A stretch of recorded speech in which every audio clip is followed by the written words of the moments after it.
কবরের মধ্যে কিছু কিছু ব্যক্তির লাশ ফেরেশতারা খুঁজে পাবেন না। ফেরেশতারা কবরে আসবেন, আসার পরে দেখবেন যে কিছুক্ষণ আগে যে মাইয়াতকে দাফন করা হলো সেই মাইয়াতের লাশ কবরের মধ্যে খুঁজে পাচ্ছেন না।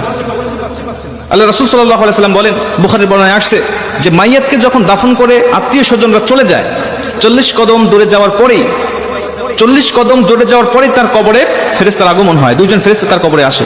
বুখারীর এক বর্ণনায় আসছে, আল্লাহ রাসূল সাল্লাল্লাহু আলাইহি সাল্লাম বলেন, আব্দু ইদা বুদিয়া ফি কবরিহি, যখন কোন বান্দাকে কবরের জগতে রাখা হয় তখন ওই বান্দাকে কবরে রেখে তার আত্মীয় স্বজন পাড়া প্রতিবেশীরা যখন চলে যায়, জুতার আওয়াজ এখনো শোনা যাচ্ছে কবর থেকে, তখনও ওই ফেরেশতারা তার কবরের মধ্যে উপস্থিত হয়ে যায়। ঠিক তখনই যখন কবরের মধ্যে ফেরেশতারা উপস্থিত হয়ে যায়, উপস্থিত হওয়ার পরে কিছু কিছু কবরে এসে দেখবেন যে কবরের মধ্যে লাশ খুঁজে পাওয়া যাচ্ছে না। ফেরেশতারা ডাক দিয়ে বলবেন, কি ব্যাপার? কিছুক্ষণ আগে একজন ব্যক্তির লাশ রাখা হলো, লাশটা গেল কোথায়? তারা তাকিয়ে দেখে যে বিশাল আকৃতির একটা পাখি কবরের মধ্যে শুয়ে আছে বা দাঁড়িয়ে আছে বা বসে আছে। পাখিকে উদ্দেশ্য করে ফেরেশতারা ডাক দিয়ে বলেন, পাখি, একটু আগে অমুকের সন্তান অমুক নামে একটা মাইয়াতকে এই কবরে রেখে গিয়েছে, ফুলান ইবনে ফুলান, অমুকের সন্তান অমুক এই কবরের মধ্যে শায়িত করা হয়েছে, সেই লাশটি গেল কোথায়? তুমি কি দেখেছো? পাখিটি ডাক দিয়ে বলবেন, হ্যাঁ আমি দেখেছি। কোথায়?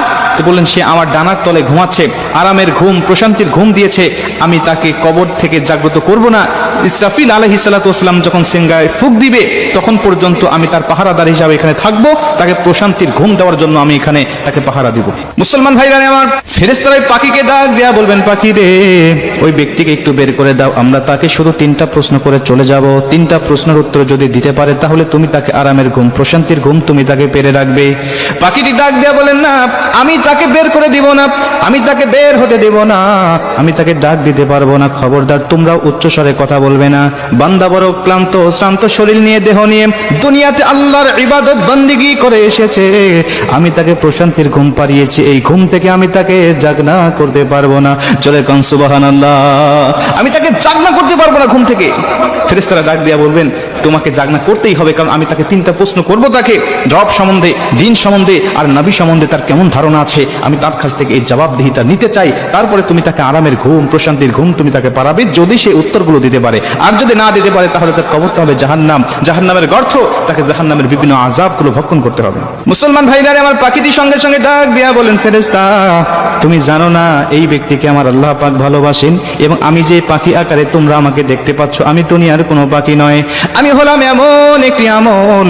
দুনিয়ার জমিনে বান্দা যত কোরআন তেলাওয়াত করেছে, দুনিয়ার জমিনে নামাজের মধ্যে বান্দা কোরআন তেলাওয়াত করেছে, দুনিয়ার জমিনে বান্দা আল্লাহর জিকির করেছে, দুনিয়ার জমিনে তাহাজ্জুদে আমাকে তেলাওয়াত করেছে, দুনিয়ার জমিনে বান্দা সর্বসময় আমার তেলাওয়াত করেছে, ঈশার নামাজের পরে বান্দা আমার সূরা মুলুক তেলাওয়াত করেছে, ফজরের নামাজের পরে বান্দা আমার সূরা ইয়াসিন তেলাওয়াত করেছে, মাগরিবের নামাজের পরে আমার সূরা ওয়াকিয়া তেলাওয়াত করেছে। বিভিন্ন সময় সে আমাকে নিয়ে পড়েছিল, আমি কোরআন দিয়ে পারিবারিক জীবন, সামাজিক জীবন, রাষ্ট্রীয় জীবন সে পরিচালনা করেছে। এজন্য আমি কোরআন তাকে আজকে এই কঠিন মুসিবতে একা রেখে যাব না, আমি এসেছি তাকে পাহারা দেওয়ার জন্য। কবরে, মিজানে, হাসরে ফুলসিরাত পার করাইয়া বান্দাকে জান্নাত দেওয়ার আগ পর্যন্ত আমি তার পিছন থেকে সরব না। জোরে কোন সুবহানাল্লাহ। আমি তার পিছন থেকে যাব না, আমি কঠিন মুসিবতে তাকে একা ফেলে রেখে যাব না। তুমি চলে যাও, তার কাছ থেকে তোমার উত্তর নিতে হবে না। তিনি ডাক দিয়া বলবেন, না, উত্তর দিতেই হবে, বের করে দাও। বলছেন, তোমার যদি সাধ্য থাকে তাহলে তুমি আমার ডানার তল থেকে তাকে বের করে নাও। ফেরেশতারা তার ডানার তলে খুঁজবেন, তন্ন তন্ন করে খুঁজবেন, হাদিস শরীফের মধ্যে আসছে, কিন্তু লাশটি খুঁজে পাবেন না তারা। মুসলমান ভাইরা আমার, ফেরেশতারা আল্লাহকে ডাক দিয়ে বলে, মালিক, অমুকের সন্তান অমুককে এই কবরের মধ্যে কিছুক্ষণ আগে রেখে গিয়েছিল তার আত্মীয় স্বজন, কিন্তু এখন তো তার কবরে তাকে পাই না, কেন, কোথায় গেল? আপনি আমাদের